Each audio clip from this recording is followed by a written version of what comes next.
le 800 mètres de natation free et Mohamed Chaben dans la compétition de pentathlon moderne et Azmi Mohaliba dans les compétitions de tir au skeet.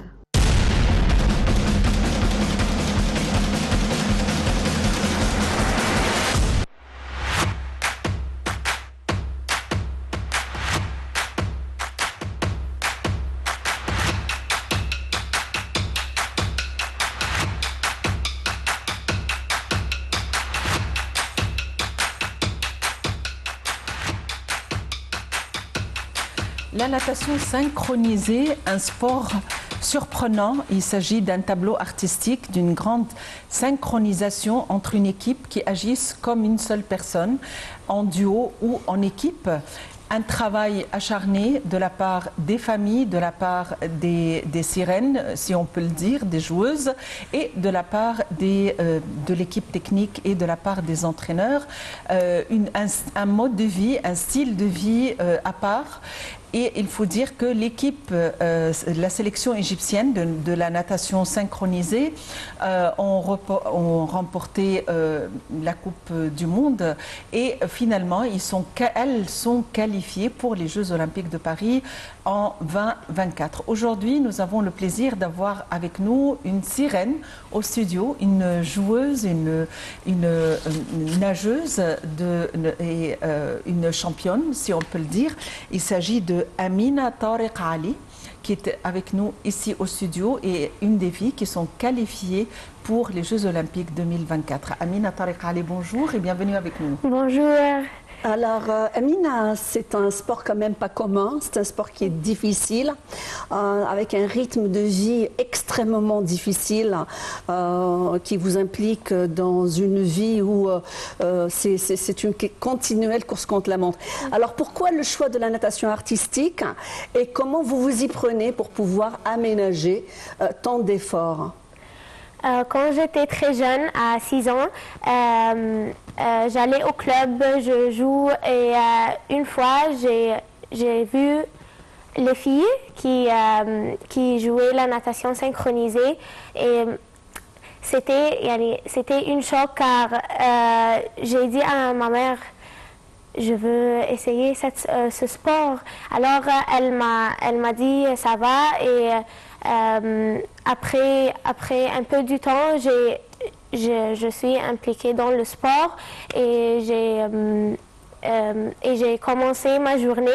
C'était à 6 ans et jusqu'à maintenant, je suis participée à deux championnats du monde, une junior et une seniors, que c'était cette année au Japon.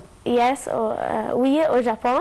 Et c'était une très différente expérience que celle-là du Canada, que c'était l'année dernière des juniors. Tout d'abord, on aimerait en savoir plus concernant le côté technique. Alors, comment commence l'entraînement? Une journée, on aimerait passer une journée avec vous, Amina, du matin au soir. Comment est-ce que vous vous y prenez après l'école? L'entraînement, comment se déroule? Le réchauffement? Comment vous parvenez à synchroniser ensemble? Au début, il y a un réchauffement de 15 minutes. On fait des mouvements qu'on sait chaque jour pour être pour le fitness. Oui, mais ce n'est pas fitness, c'est activation, c'est préparation. Oui, préparation. Et après, on fait ce qu'on dit l'andrill, ce qu'on fait dans l'eau, mais on le fait avec nos mains, avec la musique et avec un certain on suit des nombres et on suit le rythme. Enfin, on fait le landrill, puis à l'aube, on fait un réchauffement une autre fois. On fait les hybrides qu'on est avec. On fait le réchauffement, ça contient en nage. On fait avec ça veut dire counting. On fait, Le oui, on comptage. fait avec la musique. Ok, Oui, oui. ça peut. Donc vous dansez dans l'eau. Oui, ça peut prendre 5 heures ou quand on Où vous finit. exécutez des mouvements spéciaux, Oui, des mouvements d'ensemble. oui, quand c'est on a le landrill nous aide à mémoriser ces mouvements dans Ok. l'eau. Oui, Amine, alors vous représentez l'Égypte. Vous avez atteint quand même l'année 2022 était une année où l'Égypte s'est imposée dans le palmarès mondial. Parlez-nous un petit peu de votre classement et vous êtes qualifié pour les JO 2024 et vous avez quand même défié les Sud-Africains, donc vous représentez l'Afrique. Oui.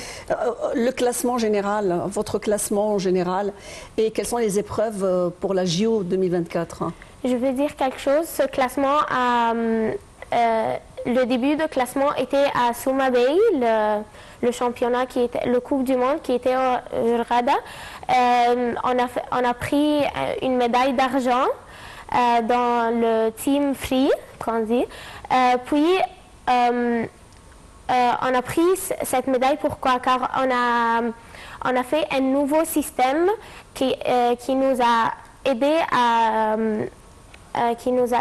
à faire les choses, à nous supporter pour faire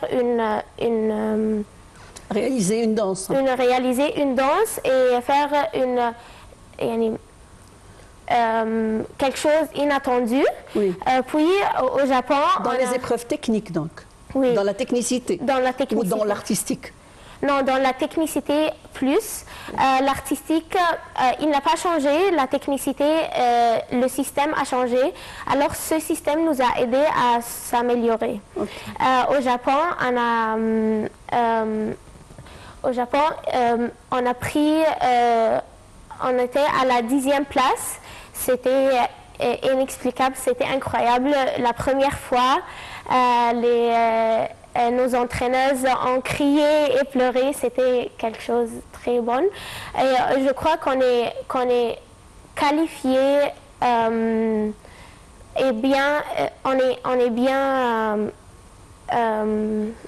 Bien préparé. On est bien préparé pour les Olympiques. Je crois qu'on va faire bien, Inch'Allah.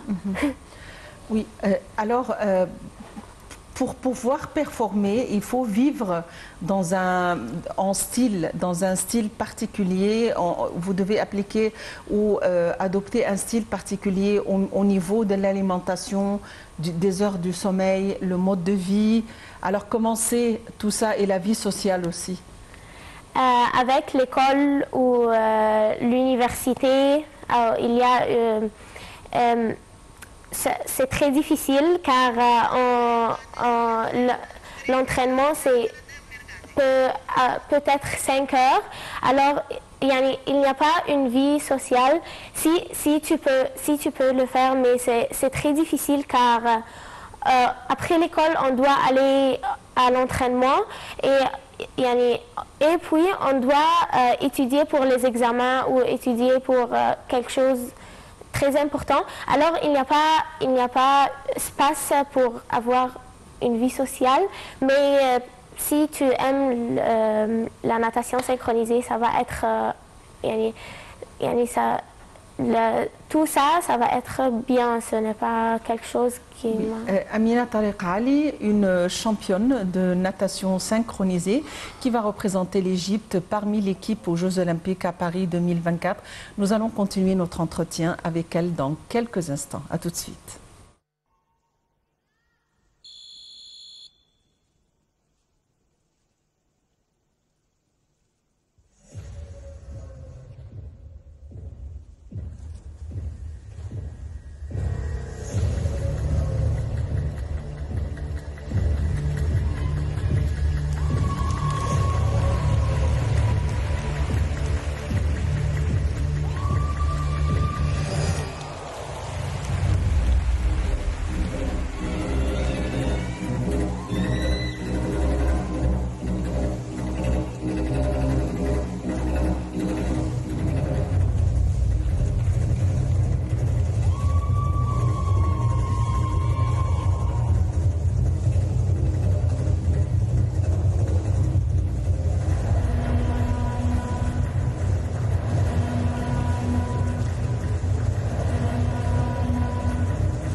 Et on continue donc notre rencontre aujourd'hui avec notre championne, une parmi donc les représentantes de l'équipe nationale égyptienne qui vont aller donc aux Jeux olympiques de Paris 2024. Aminata Ali, l'occasion bien sûr. Quand on regarde les compétitions, justement, elles sont très prisées, celles des Jeux olympiques en particulier, et on regarde ces épreuves artistiques avec beaucoup de bonheur. Donc il s'agit d'un effort. Parlez-nous un petit peu du comptage, parce qu'on voit que la compétition est très dure. Il y a les Canadiennes qui sont toujours en général leaders, les Américaines et les Russes. Comment vous faites un petit peu pour vous en sortir, et quels sont le comptage? Il est fait suivant des critères particuliers. Parlez-nous des critères internationaux adoptés par le comité des Jeux olympiques. Après les derniers Jeux olympiques, ils ont changé complètement le système. Le système précédent, il s'agit de la vue artistique plus que technique. Alors ce n'était pas très précise pour un peu des pays. Alors ce système, il nous a aidés à...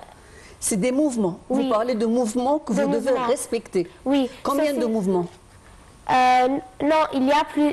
Dans une hybride, il y a 30 mouvements dans l'hybride. Ça nous donne des points en plus, par exemple. Mais ce système, on doit écrire quelque chose qui s'appelle coach card. On écrit tout ce qu'on fait dans la danse sur une feuille, et on le donne pour la Fédération internationale de la natation synchronisée. Puis quand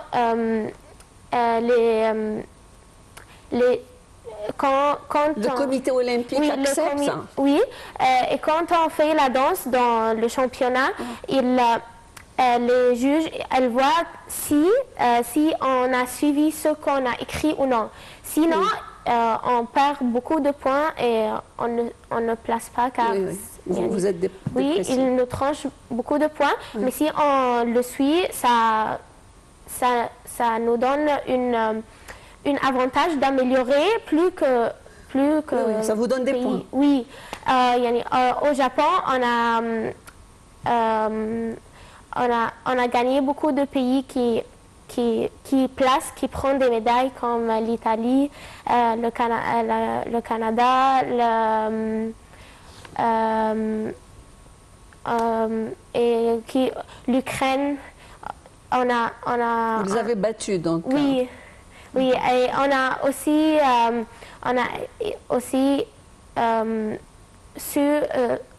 entré dans les finales. Alors c'était un achèvement qu'on n'a pas fait. Oui, c'était un accomplissement. Oui. C'est merveilleux, Mahala. Oui, c'est vraiment merveilleux. J'ai tellement de questions. Quand je vous regarde comme ça, je me dis, tout d'abord, le maquillage, comment ça se fait que, d'accord, c'est waterproof, mais il faut quand même avoir le temps de se coiffer, de faire le maquillage. Vous avez toujours quelque chose au nez, c'est pour la respiration sous l'eau? Oui, ça a comme avantage de ne pas entrer l'eau dans notre nez quand on est sous l'eau, mais quand on est au-dessous de l'eau, on respire avec notre bouche et non pas notre nez, car ça s'appelle nose clip. Ok. Vous avez dit que d'habitude, ce genre de sport, on le commence à un très jeune âge. Oui. Vous avez commencé à 6 ans. Mais quel est l'âge d'arrêt? C'est-à-dire, une nageuse arrête d'habitude vers quel âge? Maintenant, ce n'est pas très spécifique, car le système a beaucoup changé. Il y a des championnats de masters, alors on peut continuer comme on veut, mais ça aussi a une relation avec la culture. Tu ne peux pas continuer beaucoup d'années car tu as une autre vie. Alors, ça a une relation avec la culture et non pas la natation synchronisée. Il n'y a pas de problème physique. Oui, si tu es capable, tu peux continuer comme tu veux et tu peux participer au championnat des Masters comme tu veux. Amina, généralement dans ce sport, on a toujours des idoles. Oui. Dans la gymnastique artistique, il y a des idoles qui sont connues et généralement c'est pour ça que vous aimez ce sport. Parlez-nous un petit peu de ces épreuves. Il y a des épreuves en groupe, des épreuves en duo. Et comment vous faites le choix de la musique, hein, comment il se fait? Finalement, les notes qui sont obtenues après la prestation artistique aident à améliorer votre score. Comment ça se passe ici, chez nous en Égypte? Qui choisit la musique? C'est nos entraîneuses en général, mais elles prennent notre avis. On a aussi quelqu'un qui nous a aidé beaucoup, c'est une experte canadienne qui sait tellement tout de la natation synchronisée. Elle nous a aidé beaucoup à améliorer. Elle a choisi les musiques avec nous. Elle a fait la chorégraphie de la danse. C'était une raison de notre amélioration. Oui, alors votre chorégraphie, c'est qui l'a choisie? Est-ce que ça a été choisi déjà pour les compétitions pour 2024, pour travailler dessus? Oui, on va participer avec les mêmes équipes qu'on a fait au Japon. C'était cette chorégraphie. Elle était créée par nos entraîneuses Aziza Mahmoud, Maï Moussaad, Nariman Yasmine Latif et aussi l'experte canadienne Sheila qui nous Vous avez participé à un programme libre? Il y a toujours le programme libre. Il y a le programme libre, c'est ce qu'on voyait. Il y a le programme acrobatique qui a beaucoup de mouvements acrobatiques qu'on fait. Il y a un programme technical, il y a des mouvements qu'on doit faire qui sont obligatoires. Et c'est la différence entre le programme technique et le programme libre. Libre, c'est tu peux faire comme ce que tu veux, mais le programme technique, tu dois faire des mouvements. Oui, c'est clair. Mais le programme libre, c'est toujours une façon de compenser, avoir des points, donc pour améliorer sa position. Oui. Il y a toujours, dans le programme libre, il voit l'artistique, ce qu'on fait, l'exécution de notre mouvement, la difficulté du programme, il voit tout cela et sur ça, la note est basée sur tout cela. Donc, par conséquent, pour une équipe, vous devez avoir combien d'entraîneurs? C'est-à-dire, il y a le côté technique, il y a le côté fitness, il y a le côté chorégraphie, il y a le côté esthétique qui s'occupe du côté esthétique des habits, du maquillage. C'est-à-dire, vous avez combien de personnes pour vous guider? On a 4 entraîneurs, ce que je viens de dire. On a l'entraîneur du fitness. On a aussi une fois, je participe au diving car je fais des mouvements acrobatiques. Alors je dois savoir, au diving, il m'aide pour faire ces mouvements. Il y a un entraîneur de natation, n'est pas natation synchronisée, de natation, car la natation aide à notre endurance. C'est-à-dire vous vous entraînez comme une nageuse normale avant l'entraînement ou pas avec? Oui, avec, c'est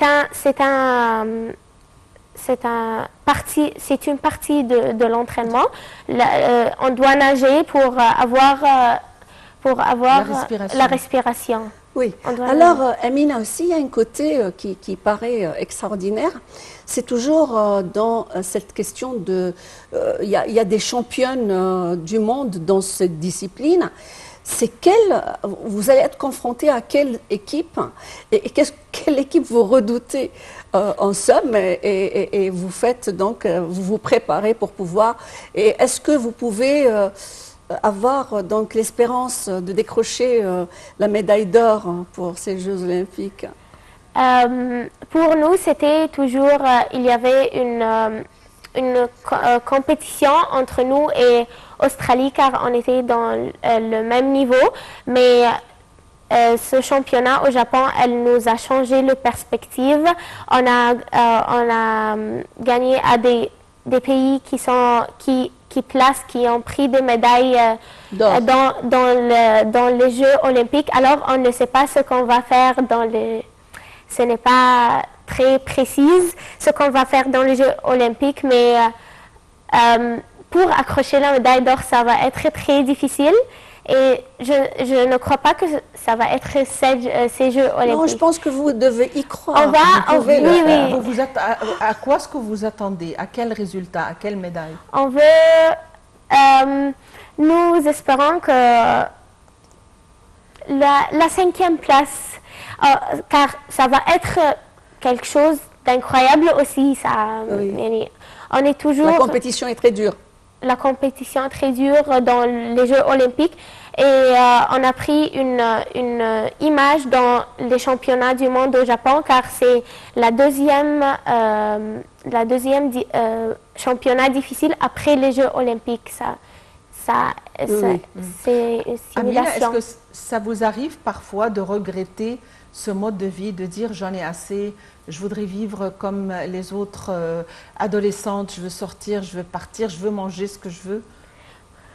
Oui, bien sûr, mais je mange ce que je veux. Bien sûr, un peu de... presque avant la compétition, je deviens très fatiguée et ça,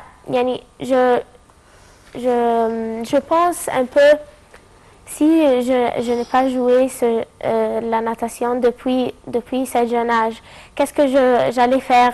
Et je pense, et je ne regrette pas que j'ai joué la natation synchronisée, mais...